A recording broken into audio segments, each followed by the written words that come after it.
Meeting of the City of Ames Historic Preservation Commission to order. All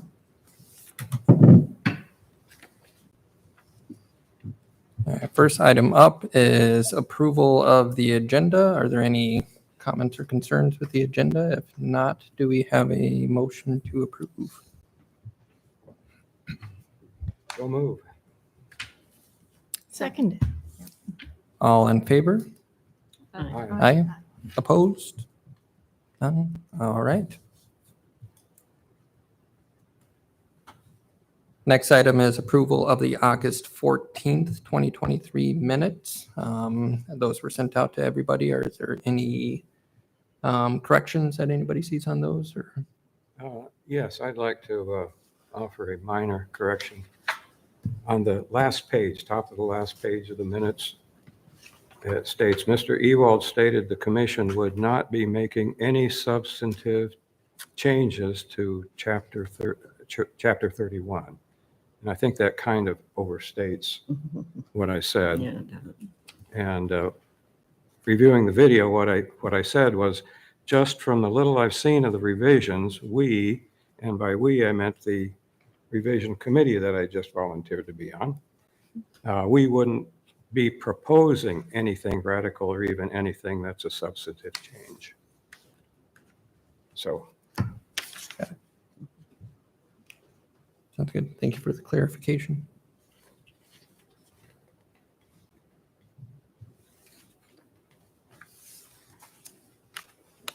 Any other corrections? If not, do we have a motion to approve with taking into account Mr. Ewald's comment there? I move approval of the minutes. A second? All in favor?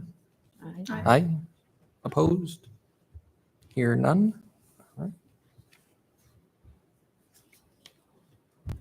All right, next on the agenda is a public forum. This time is set aside for public comments. If anybody would like to speak, now's the time. I don't think we have anybody in the crowd, so. The crowd. There's a crowd. Yeah, no crowd.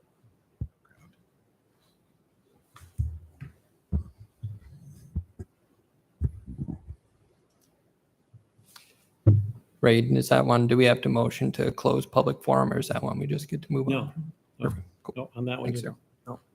That'll bring us to item 5 on the agenda, which is discussion of the proposed accessory dwelling unit standards.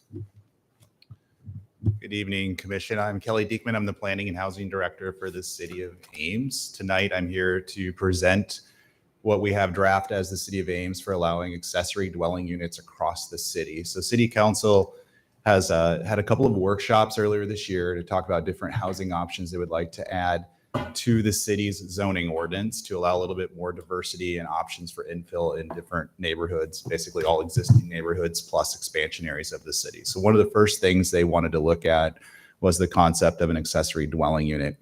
Another term might be a granny flat or a mother-in-law unit, some other terms you might hear in different places. The accessory dwelling unit is exactly what it means. Is it's a fully functional second dwelling on a property, but it is accessory, meaning there is a principal use on the property first. There must be a dwelling on the property and only one dwelling the way we're defining this. So it's an extra unit in combination with a single family dwelling. The proposed standards are fundamentally based on how we treat all accessory buildings across the city. So there's a size limit to them, there's setback parameters, and essentially they have to be in the rear yard of a home. So you can't build it in front of a home. You can't even build it side by side with the home, nor can you convert an existing home. It has to be a new construction of a dwelling in that rear yard situation. So with that, City Council has looked at some unique characteristics related to ADUs, had some additional regulations that we outlined here for consideration as part of the zoning ordinance. And we are in a public outreach phase for this right now. So in August, we kicked off the outreach effort with our first citywide meeting was available for an open house in the library. And then we have 3 more meetings that are open house style coming up in September across the city. And then in October, we'll be reporting back the comments we've received at the open houses as well as the online comments that have been submitted to us. Online, we have the resources that we outlined in the staff report to you. People can take a survey, they can look at the background information and give us comments. Again, do they think the regulations, the proposed standards are advancing that interest appropriately? Are they too aggressive? Are they too restrictive? You can have different sides of this argument with what we're doing. I think City Council, just to kind of give you a sense of what they looked at a really wide range of options. A lot of cities have adopted ordinances. So we're not on the vanguard here creating something new. We're really looking at what works for Ames versus what can we create as a new concept for Ames. And they've really picked a very middle of the road to probably conservative side of this in terms of how to look at this. And one of those key things that drives the accessory dwelling unit being accessory is that council's looking at as it must be an owner occupied property to construct one of these. So it's not an option to create two rental income buildings on a site. You can choose to live in the ADU or choose to live in the primary dwelling. We're not saying the ADU has to be rented. Neither of them have to be rented. In fact, if you just want to build a mother-in-law unit in your backyard for extended family, your children, your mother-in-law, literally, that's totally possible as well. So one other regulation that goes along with this beyond what accessory buildings are typically treated as is there will be a one parking space requirement provided with that unit. Now, the way that can be configured, and we have some options to describe to you from the pamphlet that we attached. In some cases, if you have a 2-car garage, you may not need to build anything new. You will be able to do in some form a stacked parking and a side-by-side arrangement to make that work. Now, if you have a 1-car garage, you would need to be able to add parking because that third space, that additional space has to be independently accessible from the home's required parking spaces. And that starts to matter probably a little bit more in this territory that you guys are usually looking at. We have a lot of detached garages, a lot of 1-car garages in central Ames, not just in Old Town, but in other places too. So there's some parameters there about trying to ensure how that is situated on the site is still consistent with different standards. And we do have front yard parking regulations that are citywide. They are not unique to the ADU. So we have driveway widths, we have limits on front yard parking. So it's not just that you can come in and pave your front yard and create a parking space. It has to be within those driveway regulations, but they are not custom to the ADU. They are the same rules that apply to everybody across the city. So while we were looking through the proposed ADU ordinance, we decided that it was appropriate to come to the Historic Commission, even though council had not directed us to edit anything in Chapter 31. As we started to look at how Chapter 31 would be applied to new structures within specifically Old Town within the Historic District, we wanted to walk through that philosophy with the commission. We didn't want to show up with the first one and say, well, I hadn't thought about it. How do we want to do this? So tonight we're really here for a discussion. I have asked for you to make a recommendation. And in essence, in those alternatives, you're really kind of making 3 distinct choices. I wanted to make it a very clear choices. You guys can have nuances to the motion or to the alternatives if you like, but we set it up as 3 options. 1, you're going to treat an ADU exactly with this current regulations as written. Every standard would be applied to it. A second choice was to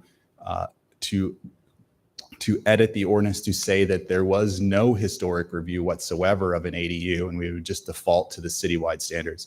And then option 3 is to take a look at the requirements as they would be applied to such a structure. And in our opinion, some of them are maybe not as practicable as others in the district, and you could choose to edit those and either reduce them.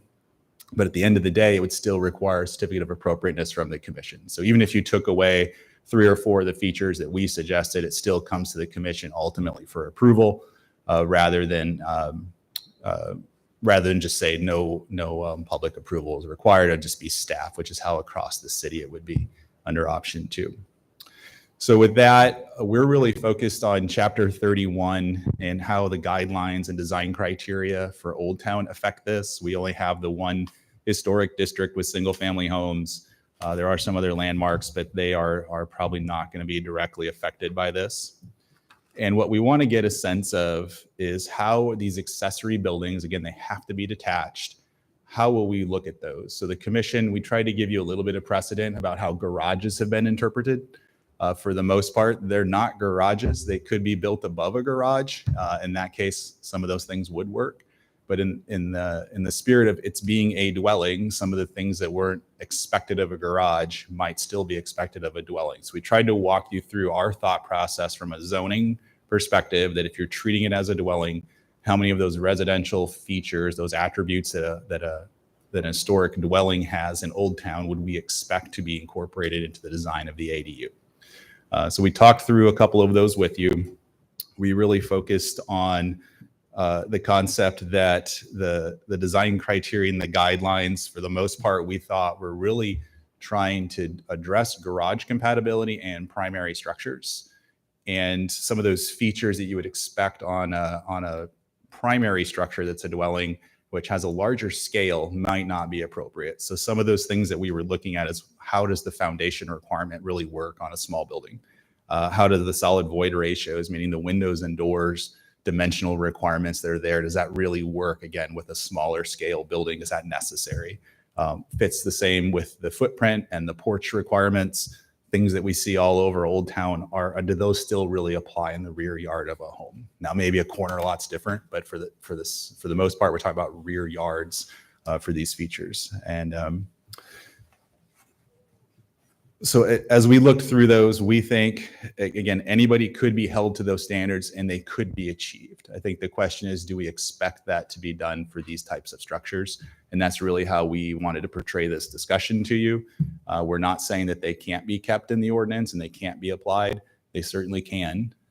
We just wanted to see if you also believe that those are necessary to apply, with the backdrop that we think we're trying to walk a compromise here of allowing for these to be done, but be also done in a sensitive manner to the context around them. So most of the city does not have design requirements. We have the single family conservation overlay, which is a zoning district that's bigger than the historic district, that really deals with a broader area here in central Ames. And then you have the historic district, which is the smaller set of blocks with the really precise design criteria. So we'll also talk to council about some of the single family conservation overlay district standards.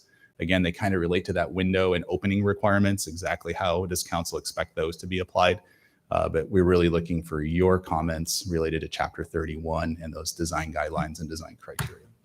So with that, I want to turn it over to the commission for any questions you have of me about ADUs, comments about Chapter 31, any questions about that?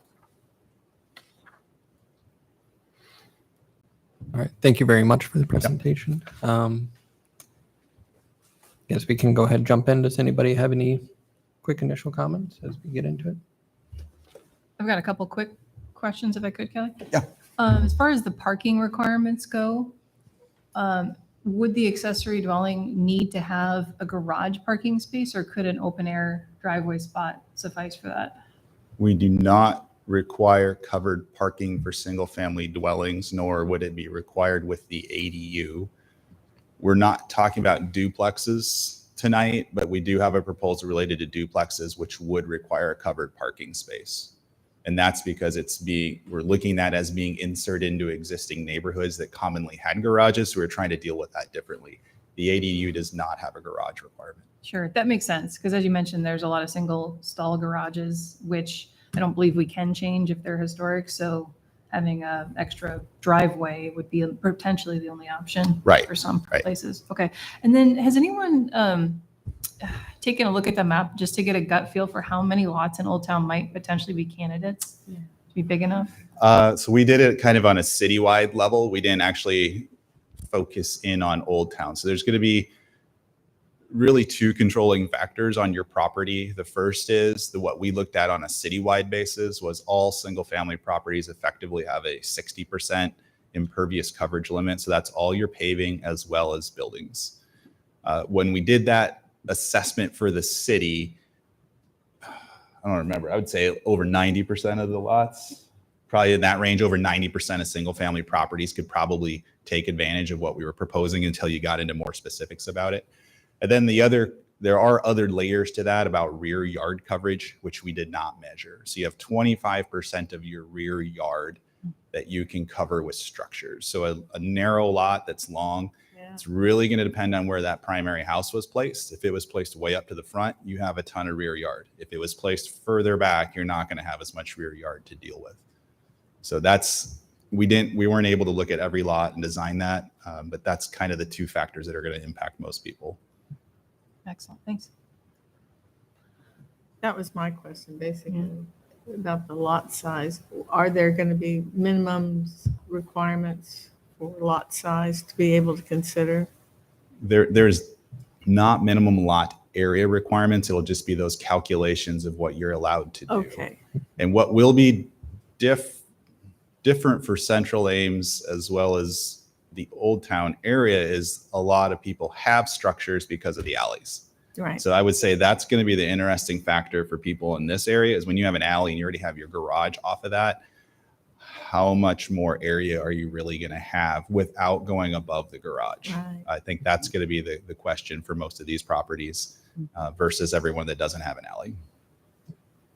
And then likewise there, if you do go above the garage, they run into, it looks like you have a requirement on, it could only be 80% the height of the principal dwelling. Is that correct? Or- Yeah, and it has to already be a two-story Yeah. For you to dwelling go before you two-story. can go above. So right now, that's how we treat all accessory dwellings. So depending on how feedback comes from our outreach, could that change? I don't know, but we started with keeping them the same as today. So if you didn't have a two-story house, you couldn't go above the garage.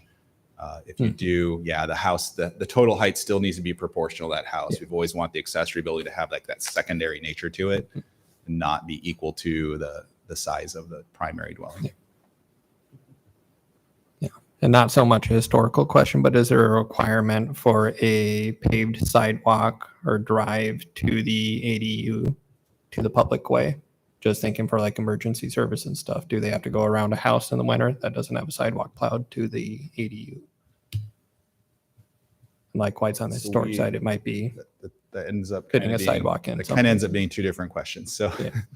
we do require, the way it's drafted right now, you'll see this in the diagrams, that the door to the ADU is to be connected to some other part of the property that would let you get out to the street. Okay. So you have two different examples here. One leads to a driveway. The second leads to a garage, which the assumption was you could walk through the pedestrian door of the garage and get through it back down the driveway. So that's currently in the draft. There's no ordinance that requires you to remove snow on your own property. True. Yep. Just in the street Mhm. or on the right of way. So that's the current draft. I think it'd be interesting how that works. I think if you don't have a door to your garage in the back and you put an ADU far into the rear, or the way the ordinance is written, you would have to somehow bring a sidewalk all the way back out and around your house to get to the front. That's probably practicable for most people. It would be a fairly decent additional cost to do that if you don't have a way just to plug right into a driveway or into your existing garage. Could you talk a little bit about porches? Are you requiring porches on ADUs?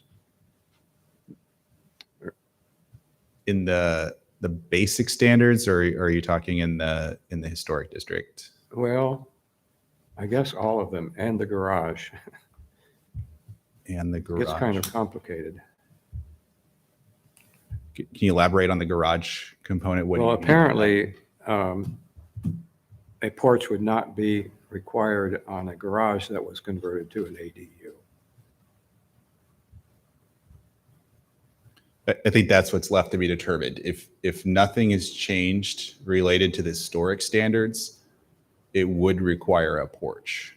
I think in all of the historic district design criterion guidelines, a dwelling requires a porch. So if nothing changes, then yes, a porch would be required. We're suggesting that probably isn't necessary for a rear yard structure that doesn't face the street. So it would not be required. I think he's kind of saying if we recommend to the city council in the future that that's a way that we amend chapter 31 to exclude that requirement from ADUs. If we just say it applies to chapter 31 as written, then yes, they would be required to have them unless we in the city council decide otherwise that they could exempt an ADU from that. Is that correct? Yeah. Okay. Yeah. So the base standard does not require them. Only the historic district would require them as currently written. Mhm. Yeah.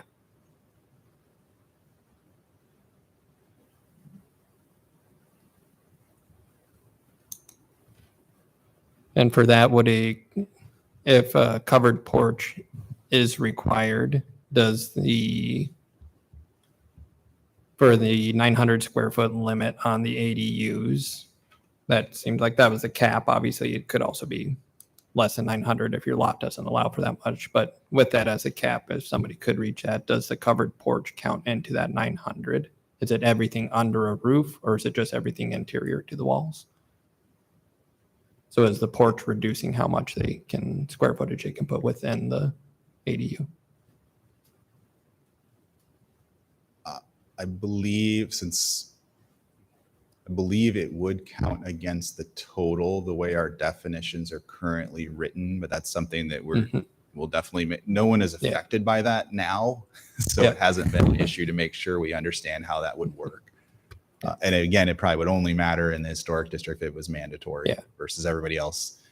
So a projecting cover that does not have columns that go to the ground would not be a porch. It would just be a stoop. That would not count. We consider a building area anything that has columns that go to the ground and has a covering that supports something. So in all likelihood, a porch would probably be part of your floor area. Okay. Unless excluded. So it would also be part of the lot coverage. In all cases, it would. Porch. All versions would count towards the 60% or the 25% as a coverage. Just the relationship to the 900 square feet of floor area limit. That's where I think the porch would count towards it. It absolutely counts towards the coverage. Mm-hmm.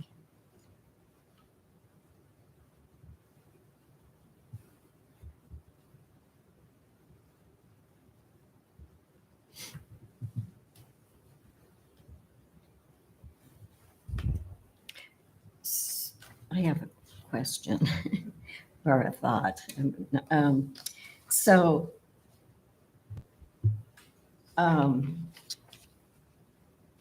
if we chose the number one alternative, then if someone came in with an application and they would have gone through zoning first to make sure that they meet all the criteria, and they came to the commission and there was no porch on the design, would we just have to deny it then? I think so. The way I would read chapter 31, all dwellings require a porch. And we're at this point considering it a dwelling. So it probably wouldn't even get here without a porch. Staff would say you need to make that correction before it got here. Yeah, okay.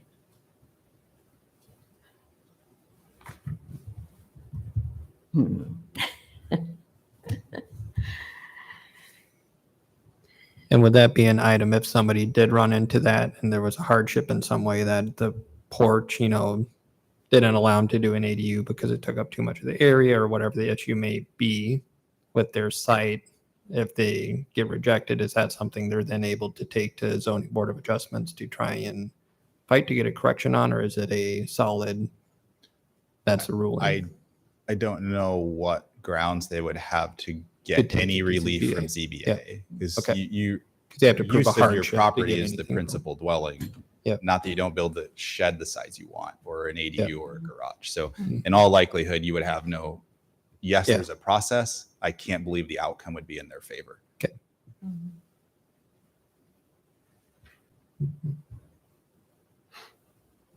I have a question going back to the garage, if we could, the garage conversions, because I feel like that might be one of the primary methods potentially in Old Town for someone that wants to consider this just because of the lot sizes. And just a few minutes ago, we had a map of the contributing garages, and which were not all of them in the neighborhood. So I was wondering if you could help me with my understanding for the non-contributing garages. Do we make people maintain those until they're so under the same standards as a contributing garage where you have to keep trying to fix it until it's just beyond repair? Or is there some flexibility with those? They're not protected by the demo restriction, right? No, they're Yeah, not. only contributing only contributing garages are prohibited from being demolished without HPC approval. Okay, thanks. So there are quite a few on that map, maybe, which would be non-contributing that, Could be removed and Could be replaced, removed. yeah. okay. And the reason, thank you for that. The reason I think this is important is because now we're talking about potential a garage conversion that is facing the street, right? And so does that have to fall under the same Chapter 31 as a garage would? We have potentially the backyard case, which I believe is maybe the primary case where everyone was thinking of, but then the garage conversion is street facing? So I'm not quite tracking how the garage is street facing. You're talking about the replacement garage? If a person converts their garage. And they need to build a put an new ADU one above, to, yeah, and it's considered street facing. Oh, I know what you're talking about. There's Do a we few. then have all of the Chapter 31 aesthetic things to consider? Whereas if it's purely in the backyard, I think the tendency's been to say, do what you want a little bit more. If it's offset, you can see it.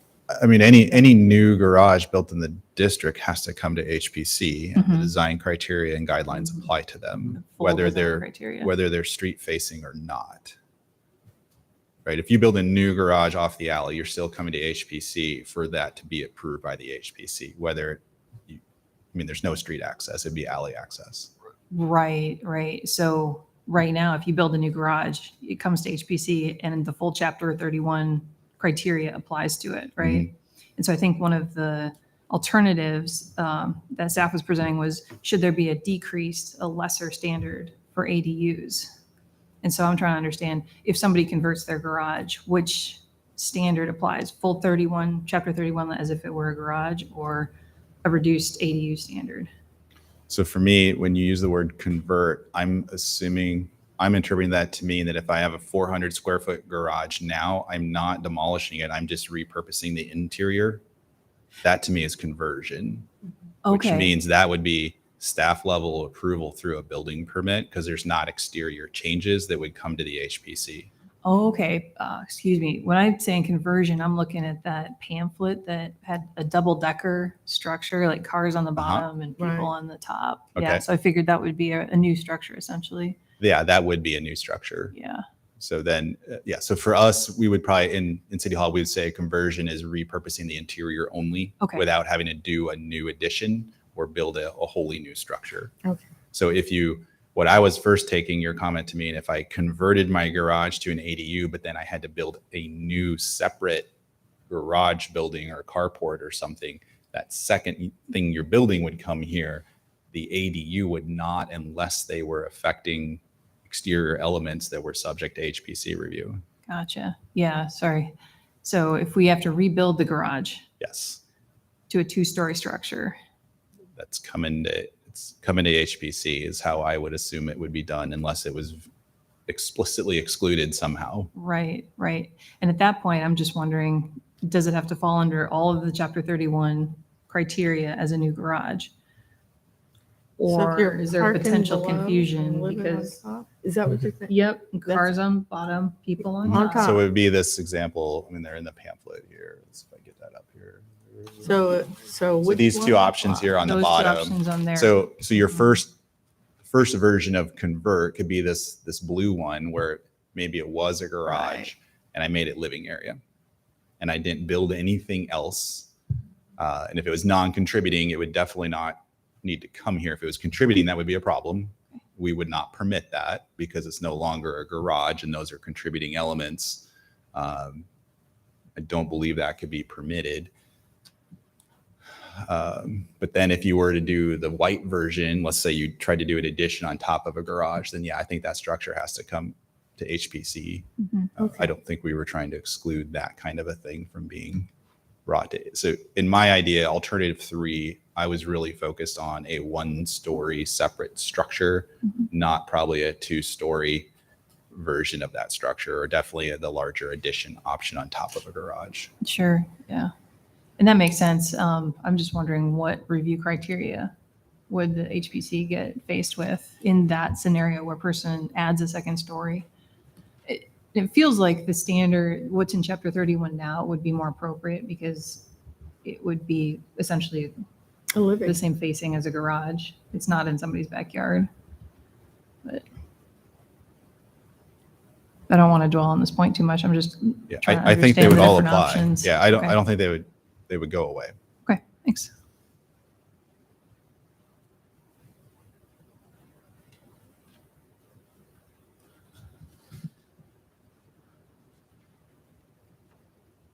I have a question. Apparently, two-story ADUs are allowed in some circumstances. Only if your house is 2 or more stories. Right, and then the 900 square feet, is that just the footprint then? That is right now the total floor area. So if you had a 450 square foot garage, you could have a 450 square foot second story accessory dwelling unit. So we measure that for each building. So if you try to stack it, you're going to get a smaller ADU than if you could build it entirely separate from your garage.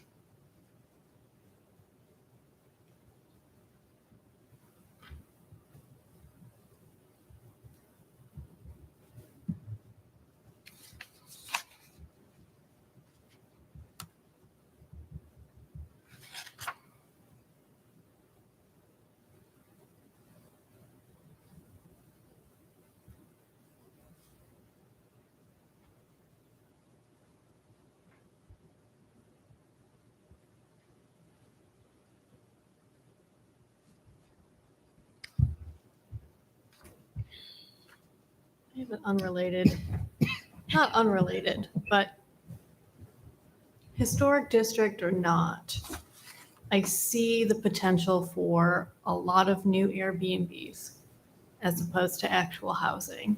And I'm just curious, in terms of equity, increasing housing, is anyone looking at regulations around short-term rentals as opposed to long-term leases? So until July of this year, we were precluded by the state from considering an Airbnb any different than any other rental property. Okay. So we used to have some, we probably will not end up there from the history of a lot of things that went on related to occupancy and rental concentration in Airbnbs. So theoretically, the state has reopened that conversation, but council has not said, oh, now we can do that again. So I would say that's unlikely to happen. Okay. Thank you. But again, one of the two dwellings must be owner occupied before the other one can be rented either long-term or as an Airbnb. Thank you.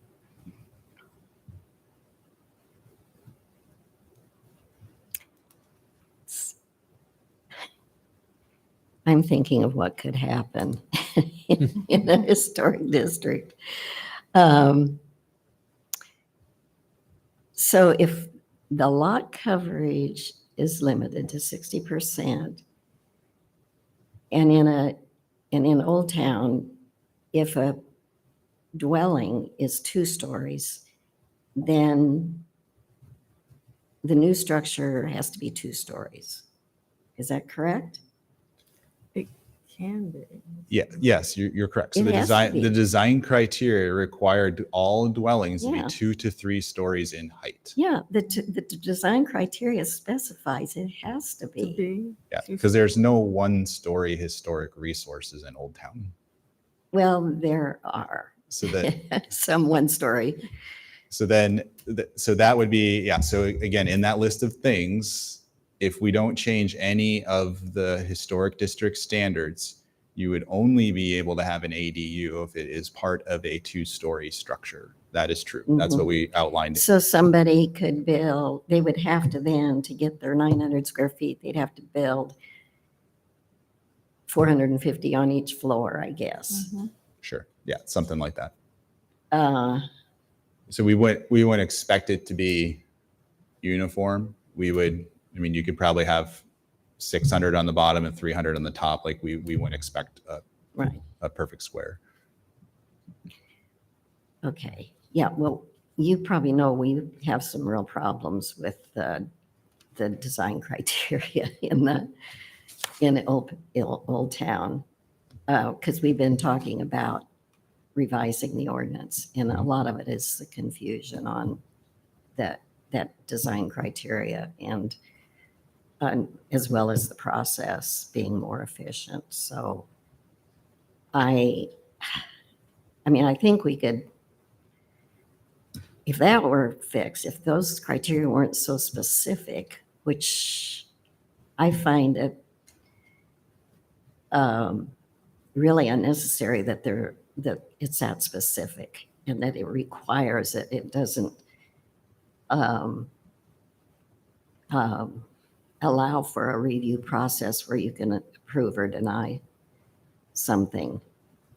It's very strict, I think, and this is a case where some weird things could happen, I think. That's why we're So- here. Those were not written to deal with this. No. I mean, this has never been Exactly. allowed in the Exactly. city, so that was not Exactly. ever debated whether it Right. should apply to it or not. And I That's think why they we're here. should, and they should be allowed. I think there's no problem with that. But, I mean, not a problem as far as damaging a historic district. I think that it could accommodate that. But with the criteria that we have in Chapter 31, I don't know if anybody would even attempt it, but if they did, it could be kind of strange. Yeah. So It probably pushes you to this above the garage format. that's. In I all think- likelihood, that's probably the only realistic way to do it. With the I mean- lot size. I mean, with money, you can do anything, but for most Yes, people, but then that wouldn't allow them to maximize the 900 because a garage is not going to be that big. So and I don't think the zoning ordinance is worried about you maximizing to 900. It is just the cap. If you're 60% only lets you get to 582 square feet on your lot, that's all you get. There's not going to be go to the ZBA and give me a little bit more. That's Mhm. like one of those other earlier questions. You're not entitled to 900. It's just the max allowance. And we're not trying to facilitate you getting to 900. We're just trying to say, here's the rules. If it works for your lot, that's what you get. yeah, On this picture here with the white two-car garage, the 900 would only apply to the living area, right? No, The whole thing. it's the building area. So it'd be first and second floor or third floor if there was one. But yeah, it's the But first and that- second floor. yeah. But in that instance, that was built. Was that an existing garage? We don't know. That's not in Ames. Okay. So if you were building on top of the garage, though, you could only build, if the garage was 400 square feet, then you could only build for another 500, Correct. even though the garage is existing. Correct. The total. So again, whether you're doing an ADU or not, the total is 900 square feet.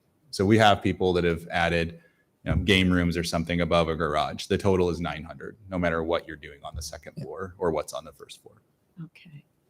Okay. The difference between someone adding just a game room is you can't have a bathroom, can't have a kitchen, can't have anything that's a dwelling. So it's just a open space for whatever you're doing. This obviously allows you to treat it as a whole dwelling with all the amenities and features of a dwelling.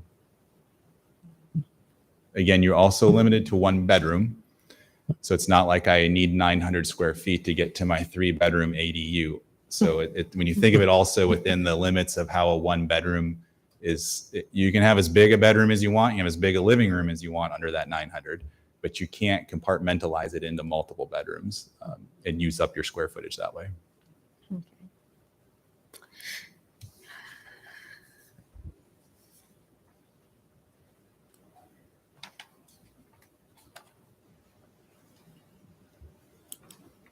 I think to me, the department's recommendation of alternative 3 makes the most sense. Because then we can get around, or not get around, but we can deal with that height restriction Mhm. for, we wouldn't be required to then, build a 2-story ADU, et cetera. Mhm. That's all I've got. I think there's probably, it's something that, I mean, we could recommend the alternative number 3 there, but then there'd have to be further discussions on exactly which things we would want to exempt the ADUs from. But there are a few on that list that I could see coming up as items that we might want to, obviously that would be one of them, Mhm. not requiring it be 2-story, that it could be 1-story. There's others that I'd be willing to discuss on there too, like the 18-inch floor height. I mean, to me, that's pretty restrictive if you're truly doing it as a mother-in-law suite, and now you're saying, hey, sorry, you have to walk up the steps to get into it. Yeah, there's That's an some accessibility issue if you're trying to utilize it that way, and the porch thing. And I think there's multiple items on there that could probably be discussed to that are more, they're not necessarily appearance items. Obviously a porch is, but as you mentioned, you get a scale issue with that. Then, a lot of historical homes and stuff, they have a nice grand porch on it because the house fits it. Once you're down to that small of a unit, you get too small on the porch, it just kind of looks funny. But most of the items I think that we could clean off of there aren't necessarily, historically aesthetic items, but more functional and programmatic items that we could Yeah. exempt them from. But those would obviously require further discussion. I prefer the alternative that gives us more choices to review, because I feel there's a lot of compatible designs that Yeah. would work with some historic homes that would not necessarily have to be 2-story or could adapt accessibility issues.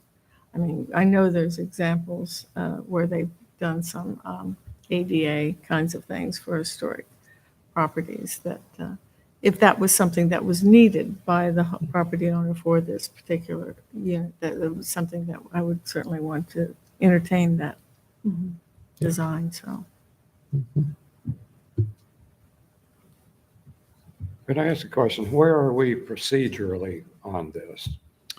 So right now, all we're asking is if you're interested in basically suggesting to the council that some edits of some type related, hopefully to specific things, not generically, should be initiated by city council.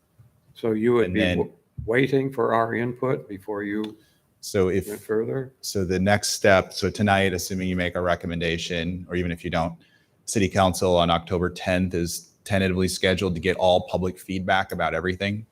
And then there's a whole list of ordinance amendments that are necessary. So if they decide they want to edit chapter 31, we would have to draft specific language. That would come back to the commission for a formal recommendation on an actual text amendment before it returns to city council for approval. So tonight it's concept.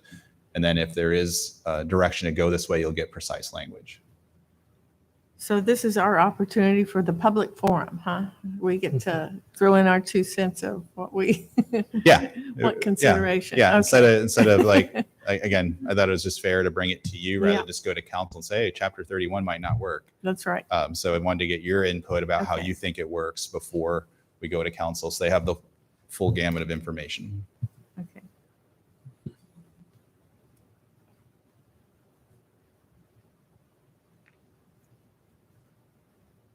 All right.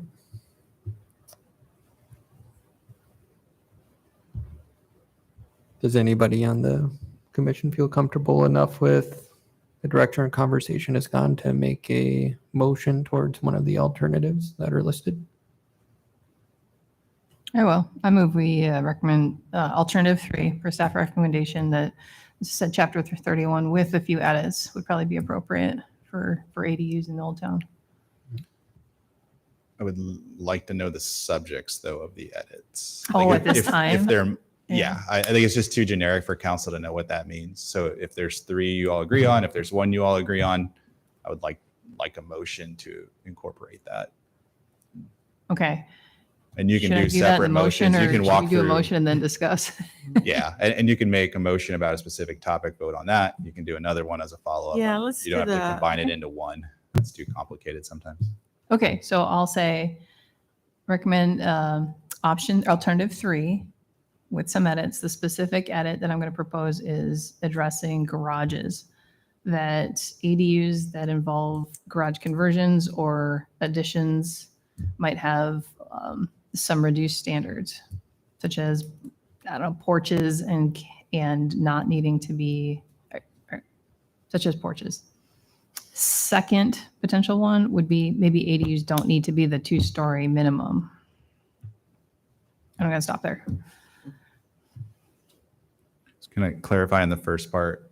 Is that only the porch requirement is only not required in conjunction with it being attached to a garage?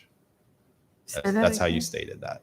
I think Is that- so. Okay. Yeah, because I think porches was something that we'd spent a little time talking about, and maybe a porch would not make sense on a garage. Why don't we do those one at a time? Sure. The garage first. Okay. Where's that list of? So Move alternative 3 with specific wording on garages not needing to have porches.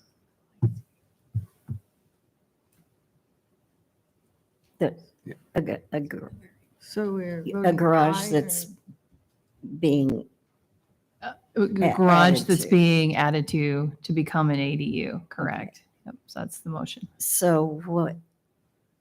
Okay, so if somebody is just building a 900 square foot building, is a porch requirement going to be? That's the way it stands right now. Mhm. But if it's a garage, If it's attached, as per the motion, if it's attached to a garage, no porch is required. That's the only Right. question that's on the Mhm. table right now. right? Okay, I think that's the question now. We can further after that, we can discuss whether Was the there- porch should was be there a- required on a non. Is there a second to the motion but- before there's discussion? I second it. So yeah, that's discussion. So this is specific to saying the porch is not required on a garage that is then being added on to make it an ADU. I think that doesn't eliminate us from, separate from this motion, having a discussion on if a porch should be required on non-garage ADUs as well. Just putting that out there. So. Okay. I see what you're saying. Any other discussion on the topic before we? This wouldn't prohibit having a porch on a garage, would it? No. No, the intention is to not require one. Okay. All right, we have a motion and a second. So all in favor of the motion? aye. Aye. Aye. Opposed? Hear none. Okay. Okay, then I'll do the second one, which is alternative 3 with the specific wording that the ADU does not need to be a minimum 2-story structure. I second.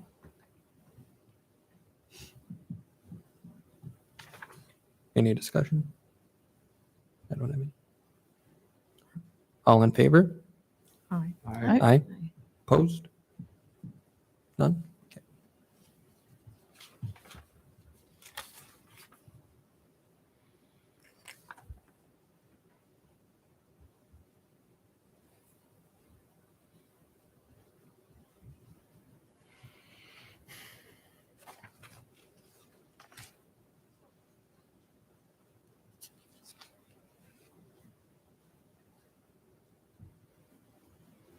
All right, any other additional ones right offhand? On the non-garage ADUs, that they not be required necessarily to have a foundation, It'd be a raised foundation. raised foundation. Yeah, so just kind of the, referring to like the 18-inch Right. floor height rule, just that thing, okay.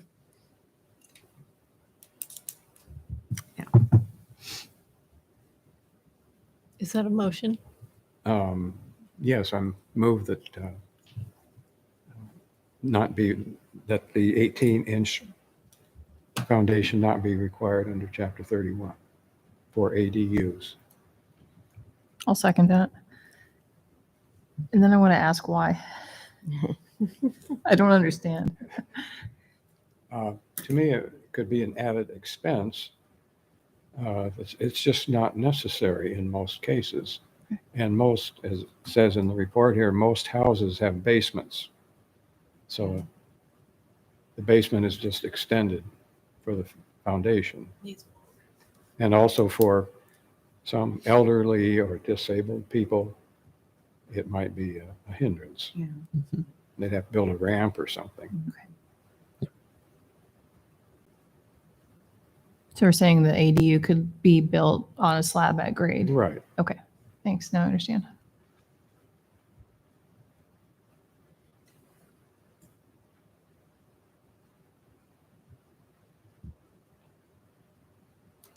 I guess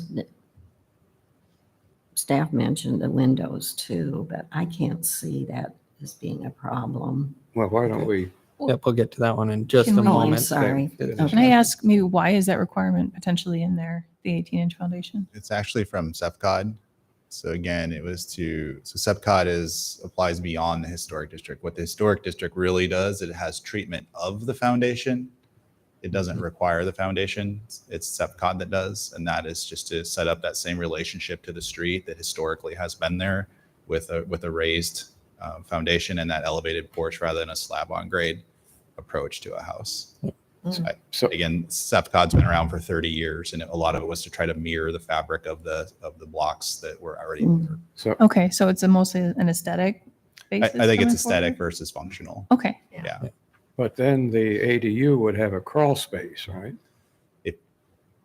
Yeah. If you require it there, yeah, you're going to end up with something like that probably because it's Mhm. unlikely to have a basement. I would think, again, being in the rear yard, that, it wouldn't be as necessary then. But It's kind of situational. Yeah. Yeah. Neat.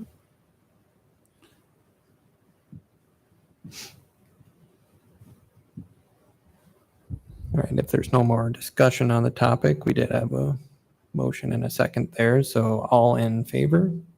Aye. Aye. Opposed? You're none. All right, So windows, Mary Jo, go windows, ahead. yeah, I can't see a problem with the windows getting, there being a conflict with a new structure being, if it applies to new construction or an addition to an existing building, I think the Chapter 31 criteria is, I don't see it as a problem. I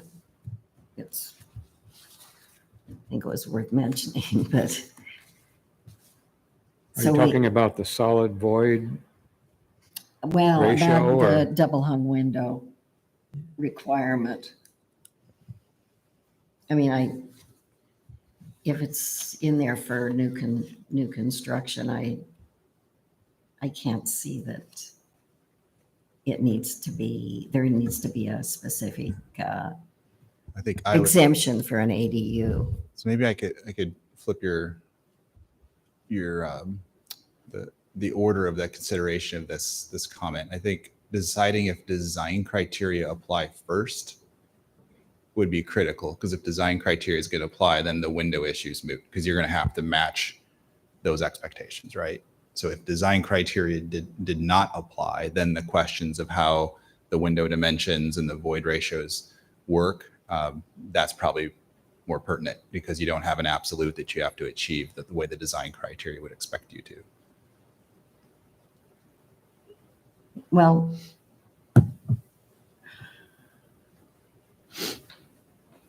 but deciding on whether it's appropriate solid to void ratio, that's kind of arbitrary in making that, because you're looking at a smaller structure in back of a large one, whereas the exact requirement of the double hung window is, if that's what's in the design criteria, I can't see exempting an ADU from that criteria. Okay.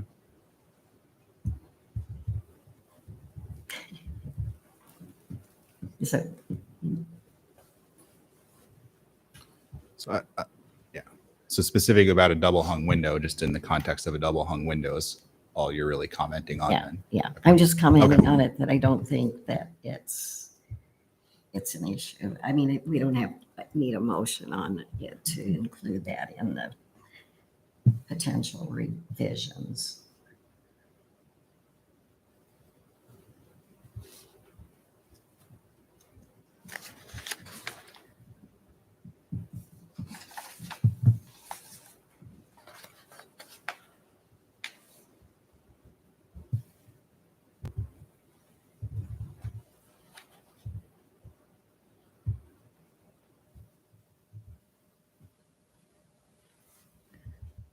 What about materials, guys?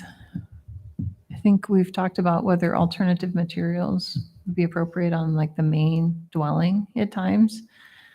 And talked about if the required materials in chapter 31 is a financial hardship, that there might be alternative materials. But I think maybe as Kelly indicated, if we're talking ADUs, there isn't going to be as much leeway on any sort of bending of requirements because it's not principal residence. So the way it would stand, all the material requirements that are in chapter 1 would apply to the ADUs. More stringent than the primary. More stringent than the primary. Wooden windows, wooden siding.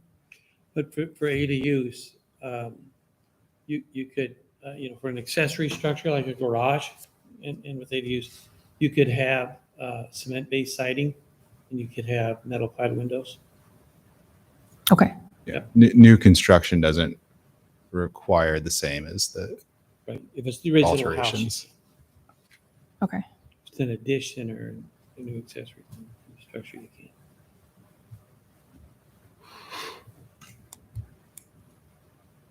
And I would definitely, I know you're talking about chapter 31.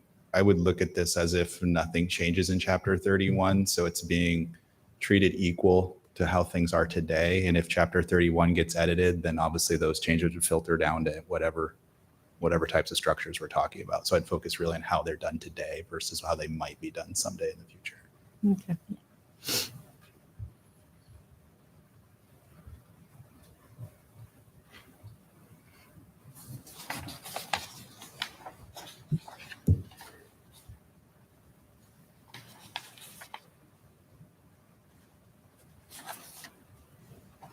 Are there any other items on the list that were kind of provided to us that the staff had some comments on that people want to look at as a potential exemption or correction that needs to be made in chapter 31 regarding to ADUs? Sounds like some of these were pretty well comfortable with proceeding with what is currently in chapter 31 regarding windows and doors. Sounds like siding for the most part. I assume the roof type, pitch, dormers, if we're applying them to garages there in that district already, they should be able to apply those to a ADU fairly reasonably, you would think. But were there any other ones on there that stuck out to anybody as ones that we might run into potential issues with in the future?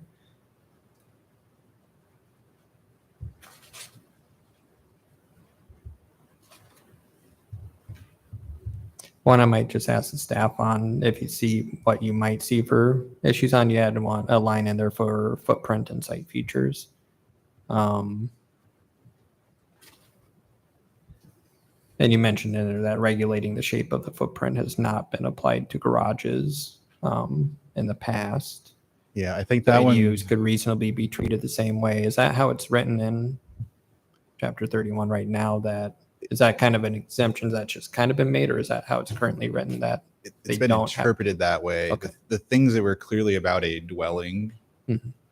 have not been applied directly to garages. to garages? Correct. I think those are really the only accessory structures you deal with is garages for the most part, or a second story on a garage. So I think to me, the way I kind of look at that footprint criteria could be a little problematic when Mhm. you're let's say you're not building 900 square feet, you're trying to build 450. How are you going to meet the expectations for some of the Yeah. footprint variations that go with the design criteria of certain styles?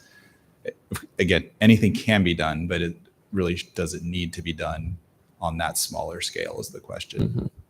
I get what you're saying. Okay. That's one where I might be open to not necessarily exempting, but putting, it might need to be reworded to give ADUs a little bit more wiggle room there. Cause exactly like you're saying, depending on what your square footage that your property ends up allowing you to build that ADU to. And then if there's a regulation on, you need this ratio of a rectangle, just as an example, they might all of a sudden be confined to a bedroom that's not really a feasibly usable size trying to fit into that ratio. So they might need to break that and get more square shaped or elongate or whatever it may be in their situation. I could just, And I'm, with the restrictive size and still trying to fit a living room, a kitchen, a bedroom in there, providing that creativity in the footprint might be useful to allowing more people to actually build these things. But and one other way to look at this, and I don't know how we would, didn't know where we're going to go with this conversation. So I don't know what the edits to 31 would really look at. I think the best choice, especially if you can come up with two competing scenarios where it doesn't seem necessary, but then, oh wait, it's 900 square feet and it's on a corner lot and it's visible from the street and I don't want to give that up. So you have two competing styles here. I think if you have a motion where you're not sure how you want to change it, but it should be addressed, you can make a motion that says, I think we should create a revision or address how the footprint would apply to different types of ADUs. And if there's standards like that, my guess is the way we would edit it would be very similar to how we have a section that just says garages. These are the things that apply to garages.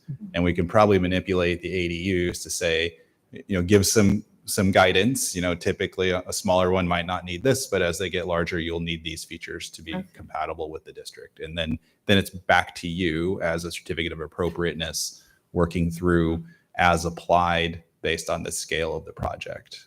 So if there's some flexibility that you might want to offer for footprints or dormers or something, you don't have to have the perfect answer tonight. You could just, if you think you don't want to offer any flexibility, then leave it out of the motion. If it might deserve flexibility, then you can offer that. okay. I think that flexibility is something that might be useful and help more people I can see that. actually get these things Yeah, through. actually being something we'd have to deal with. Yeah. So in that case, I would motion that the parts of Chapter 31 pertaining to footprint of accessory buildings, and in this case, ADUs, is reviewed and edits made to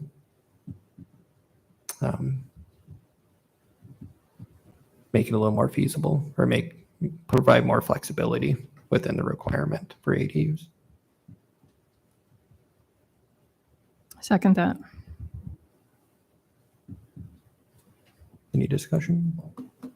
All right. All in favor? Aye. Aye. Opposed? Hear none? Okay. Cool.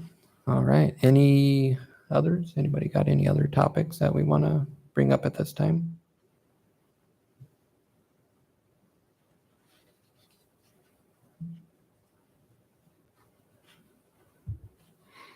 All right. Anything else from the staff? Any last comments or thoughts or things you want us to look at? I do not. So we'll relay those four motions. We'll explain some background to council about what you considered, but those are the four motions. And again, until I know what they want us to move forward with, we'll be back to you if there are precise changes that they want to take on.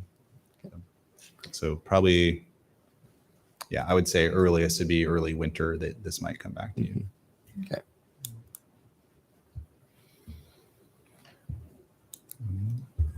All righty. Thank you. Yeah, thanks for your time on this. I think Thank it's you. important Thank to you. get it understood before it's ever here. Yeah. Good deal. We appreciate it.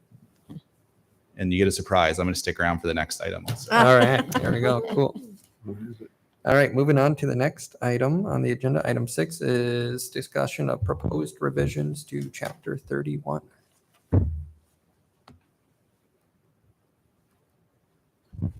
Well, it's really Ray's item, and I'm just here. So as far as I understand, right, that this is on the agenda. It's kind of a standing item Yep. for the commission. So give it to you, and then I have some comments I want to make depending on where you guys have conversation.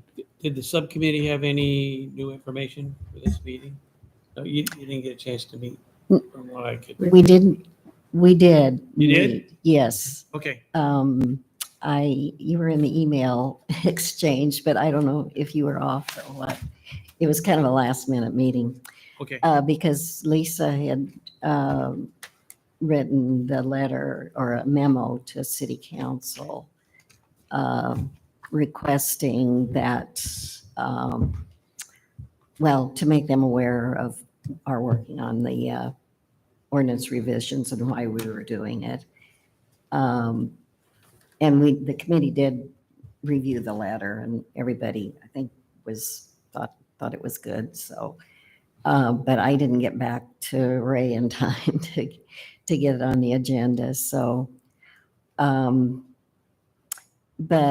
the committee, what we just decided to start looking at other ordinances, in particular certificate of appropriateness review in different cities, similar to the size of Ames, that we thought that would be the most usable and the most relevant. So and other than that, just waiting for to see if there's a response from city council on our proceeding with it and whether they support our doing that. So I think that's really all we did. And Bob was there. Angie was not able to attend, so Bob is an alternate, and he attended the meeting. And Susan. And Susan, who's a committee member, yeah.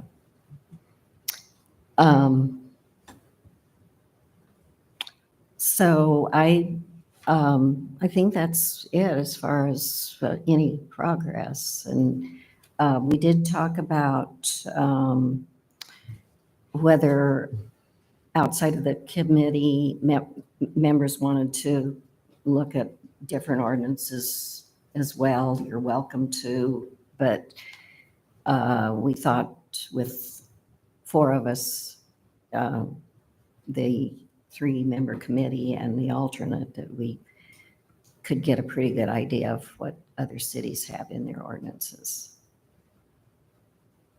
So I think that's it, isn't it? Anything else?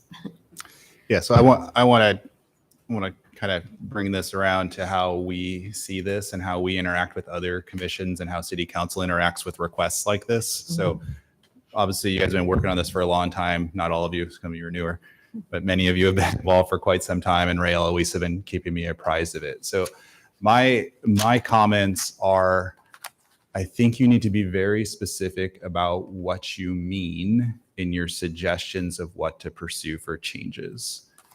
So for example, if you're, I think council needs to understand they don't need an update that you're looking at it. What they need to know is what you really are trying to do. What are you trying to accomplish? So if you're saying we want to remove design criteria from all types of structures in Old Town, I think you need to say that. You don't have to have like the replacement language and all of that, but I think you have to explain what you're asking for. Because if it's just kind of generically, we're working on it and we want to do some edits, they're going to at best ask me to come back to you and ask what you mean, or they're just going to take it as an update and it's not going to be a project to them. So I think what I really want to do is I want to urge you, if you want this to be undertaken as a priority for the city sometime within the next 12 months, that at your October meeting, if you have something precise that you want to communicate to council, I think that's the opportunity to do that. City council typically works on an 18 to 24 month work plan priority list. And possibly as soon as the end of October, they might ask me to bring back a work plan with what types of projects are going to be prioritized by them. So something from the HPC that's significant related to Chapter 31 will be thrown into a pot with at least 9 other things that other interests have been expressed about different things across the city. And you want to be on that list when it comes in, or you're going to be waiting 18 months again to be able to ask for permission to, or not permission, to have them prioritize something specifically happening here. And I think to get their interest and attention, it has to be a little more specific, because the back and forth of, well, what did you mean by this? And all that probably doesn't work very well. We do that a lot with private individuals or developers, kind of go back and forth, but you're a commission. I think you guys have spent a lot of time talking about it and articulating what you're really going for, because they need to understand, for the most part, what's the level of work required? Is there an expense that's going to be required? Is it require public outreach? And that public outreach is the huge part, because that's the time consuming part for staff. It's the part that brings people into the council chambers. So they want to make sure it's worthwhile for what we're doing. They don't want to be surprised by, oh, that's going to happen. Oh, I didn't know that. I didn't know that we were involving this many people in a project. So I would really look at your October meeting to make sure that you have something clear that you're asking for. And in general, we don't just update ordinances. They're expensive to update.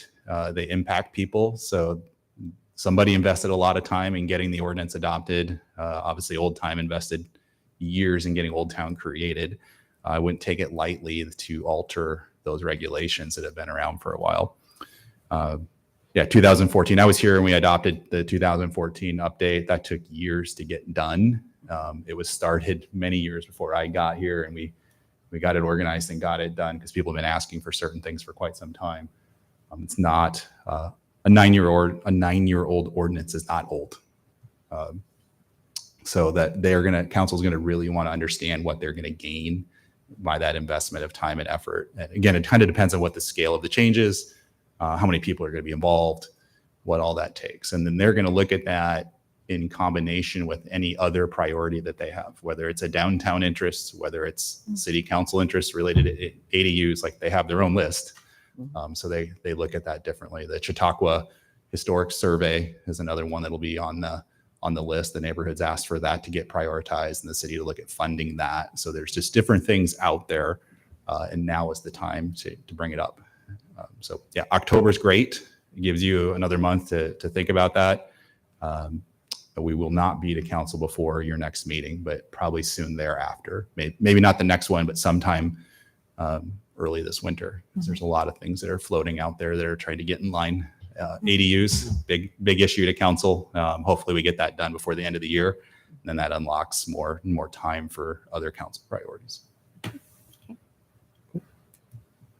So if you have any questions for me about the process, what council kind of looks at for different things, I'm happy to answer that. Any other questions about Chapter 31 that I can give insight to, I'm happy to answer that too.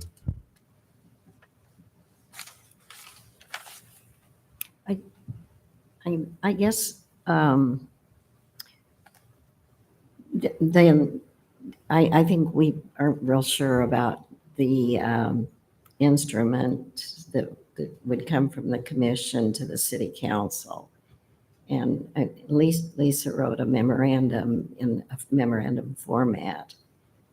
But should it be a letter signed by the chair, or I don't think the format's super critical if it's a memo or a letter. I just think as long as there's a motion in October, that either you all endorse it or have the chair or the subcommittee chair send that correspondence, that's fine. I don't think the format really matters. I just think it needs to be, council needs to know what the magnitude of the request is. Okay. And I think, and if there's multiple issues kind of embedded in the whole thing, maybe it helps to sort out those that are truly like text changes that are ordinance based versus other things that might be able to be done without text changes. Like for example, the idea of illustrated guidelines. Mhm. don't absolutely have to revamp all of chapter 31 just to have illustrated guidelines or to have some version of guidelines. They could obviously be done together as a compatible thing, or it's something that can be done without huge edits to chapter 31 or other elements that kind of go into that. So kind of think of that too, because maybe they're interested in doing 2 out of 6, or it just kind of depends on what the full scope is and how they see those, whether they can pick different things for different issues or not. But that's why I wanted to be here. I was here already, but I was like, well, this is a chance to kind of talk to you. I've heard a lot about this. I just know it's been going on for a while, and I kind of emphasized to Ray on Friday, I was like, they really would be appropriate October to do that. So being here tonight, I just wanted to kind of reinforce that's important to be able to get on the list. Thank you. We appreciate that. I do want to say that, we have Mary Jo's commission's been working on the, or committee's been working on this for a couple of years. And I understand that a 9-year-old ordinance is not that old. But I think it's important to understand that maybe didn't come across in what we've written so far, is that we're trying to future-proof in anticipation of the Chautauqua survey, because what we have right now, as you've probably read and as you know, only applies to one district. So I think a big goal of this is to expand it so that it's not so specific, so that when we do have other districts, we can apply things across the board. So we also don't take a 9-year-old ordinance and changing that lightly. So I just wanted to make sure that was understood as well. I think from my perspective, I mean, chapter 31 was originated out of Old Town, and the landmarks were added in as we went as well. It's clearly designed to deal with that neighborhood. No doubt about that. And it's worked fairly well for that neighborhood. Chautauqua has not asked for an actual district that's locally regulated to be created. In my opinion, if that day ever comes where a neighborhood wants that, then we would absolutely can't use Old Town. It's not written for that. Right. But until I know what that neighborhood is, I don't know what the appropriate treatment is either in terms of design criteria guidelines, however that comes about. But if that's just not what Chautauqua has asked for, they've just asked for the financial support for the national nomination. Thank you. And same with downtown. When council funded that nomination, it was clear that council was not intending at that time to pursue trying to force an historic district on downtown.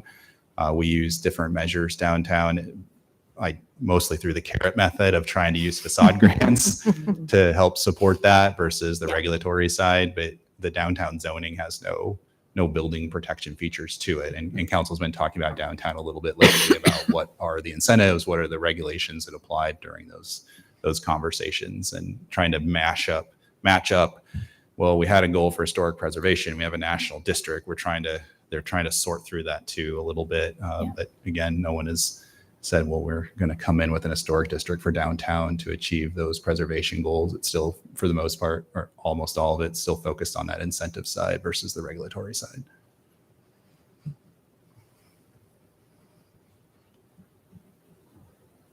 So, any other questions for me? Nope, I don't think so. Any other discussion from the commission on the chapter 31? Anything on this item? No? All right. All right. In that Thank you case- for your time tonight. Yes, thank you very Thank much. Good evening. Thank you. In that case, let's move on to item number 7 on the agenda, which is discussion of educational opportunities for commission members and the public. Ray printed this. This was sent out to you before. The state provided it to us as an opportunity. Thank you. This is a workshop that's going to be in Decorah, the one-day workshop on a Friday, October 20th. I'm very interested in attending and would be going for the day only. I would probably leave at 6 a.m.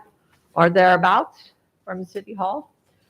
And if anybody was interested in or able to attend, they could come along with me, and I'd be driving. You wouldn't have to drive. Mhm. So it'd be a pretty easy from that point of view to just be gone for the day. The state is very interested in having the historic preservation commissions across the state to have opportunities for training. And they actually require training, and we have to report in our annual report every year who has attended training. So we appreciate Mary Jo for stepping up and going to training. But we would really like to see others when you're available. We know that work schedules don't always allow such things. So we would need to register pretty soon to get the early registration of $30. The city would pay for that, as well as pay for your lunch. And Anybody think they might be available or interested? yeah, they pay for mileage too. Well, if we went together, Oh, In went one in a city car. car. right.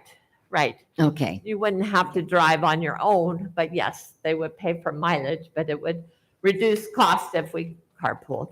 mhm. I would be interested. Okay. It's on a Friday, it looks like. Yes, I believe Yes, that's Friday, right. October 20th.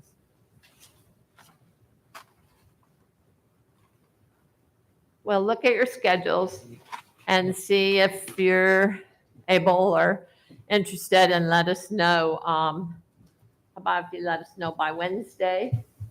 And then we can go ahead and register.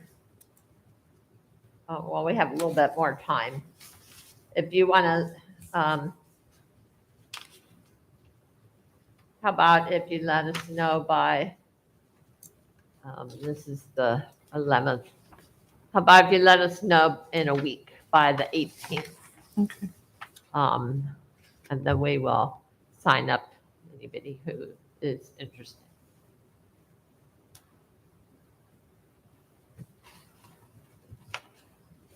Sounds good. And do we have any limit on the number of registrations the city would pay for? Like if we get like all of a sudden five It would of be us wanna go? limited if we were needing to pay for hotel overnight, because that's when it really adds up, and mileage adds up Hmm. too. But if we're able to carpool and Mhm. go for the day, Yeah. there'd It'd be be- enough Okay, for everybody to participate if they're interested and available. okay, awesome. I may be interested in that as well. I just have to Okay, check the old work schedule and see if that fits in. sure.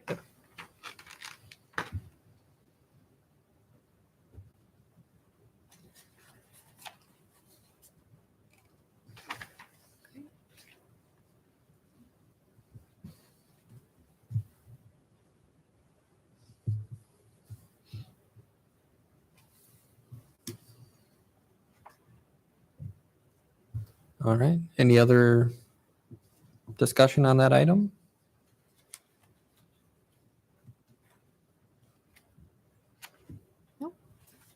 No. Hearing none, then we can move on in our agenda to item number 8, which is commission comments. Any comments from the commission?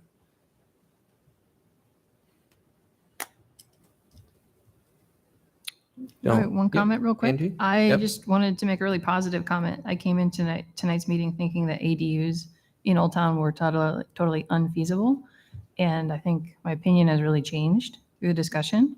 And I'm really excited about that because I think like allowing ADUs and infill and allowing people to stay on their homes throughout their age is a really smart idea. Just personally very supportive of that. So I thought it was a really good discussion, and I'm really thankful for you guys for bringing up the opportunity for that. Yeah. And really good questions too, really thinking through it too. Awesome. Any other comments? No? All right, then we'll move on to staff comments. Anything from the staff? Well, I was just thinking about, as Kelly was saying with chapter 31, communicating to the city council what it is you want to do, need to be very specific. They've got a bunch of other priorities they're looking at, and the more specific you are, that'll help the council decide, if they want to devote resources to that. And so I don't know if the subcommittee is going to meet again before the next meeting. Maybe you could put something together for the Yeah. commission to act on at the next Yeah. meeting, or? We probably should meet. Lisa, if you can stick with the actual writing bit, and if you want to make any changes in what you've written up and get it Yep. to me, then the committee can meet and see where we go from there. Sure thing. Okay, sounds good. That's all I have. All right, thank you. I think it's really good, Lisa, that you're doing this, because it's kind of fresh eyes. The rest of us have been working on it, and it's kind of getting bogged down with it. So Right. I appreciate your volunteering to do that. Yeah, no problem.